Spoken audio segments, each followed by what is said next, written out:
Hi. So we have created our first report in Power BI. So now let's learn how you can apply filtering in these visuals.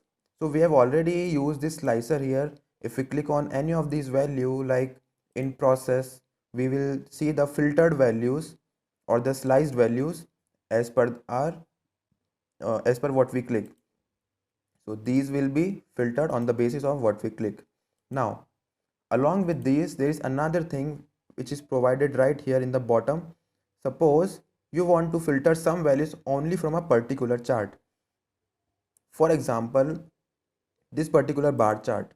As you can see, this bar chart have all the values of all the countries having total sales. So now what your requirement here is, you want to see the sales only between from $200,000 to $2 million. Right now it is showing from the lowest, which is as you can see $57,000 to maximum, which is 3.6 million dollars. Our requirement is, we want to filter it, we want to see only those countries whose values are lying between 200 and $1,000 to $2 million. So this is provided in Power BI. You have to really learn this, because this is something which you might need in your day-to-day reporting. So just click on the particular chart, and in the below these fields values, you will see this filter section. So whatever values which you have used are automatically can be seen up here. Okay, these are called visual level filters. So we will do filtering on the basis of only visual level. So what we want is, we want to filter out sales value. So now when you click on this particular arrow, it will show it will ask us from between which values we want to show the data. So our condition is, we want to see the data between, it should be greater than 200,000 and it should be less than or equal to 2 million, just like this. And when you click on apply filter, here it is, here is our filtered chart. The filtering is applied only on this particular chart, so it is showing values only between, this is the lowest value, which is 200 and 2000, and this is the highest, which is 1.2 million. So between 200,000 to $2 million. So this is how you can apply the filter. There are many things like less than equal to, greater than equal to, by which you can apply this filtering. Okay, now let me show you how you can there are also other ways of applying filtering in various charts. So let me jump to my second page, and suppose this bar chart having so many values, and we don't want to see all of these, as we have to scroll down all the way to the bottom. We want to see some particular values. Okay, so there are two ways.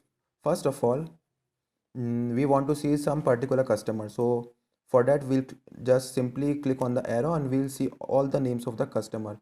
And right now we just want to see some 5, 6, 7 customers only.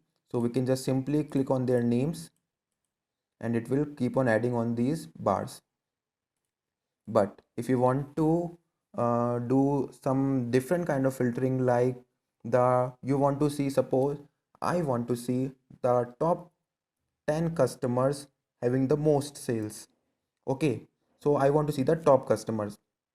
So to do this, we have to click on this particular bar, and we can see this advanced filtering, basic filtering, top end filtering. We have used the advanced filtering in our last bar chart where I've used this. Now we have seen this basic filtering, and now let's use the top end. Top end means the top values which we want to filter. Now I want the top 10 customers having the most sales. So I have clicked on top. Now it is asking me to show items top. I will add 10, and the by values I'll simply drag sales up here. And when we click on apply filter, here it is. Here is our top 10 customers. Another thing which I want to tell you is we can sort these customers from highest to lowest. As you can see, these three ellipses here, just these are the more options. When you click on it, it will give you some features. So when you click on sort by sales, these will be sort by sales. So the Euro shipping shopping channel, mini gifts, these are our top customers having the most sales. We can also sort them by from lowest to highest or highest to lowest. So these are some of the ways of filtering in Power BI. Filtering is really very important part if to drill down to make our reports more with more rich content. So I hope you have understood this. If you have really any kind of doubt related to filtering, feel free to ask me in the QA section. As of now, thank you, and we'll continue on the next lecture.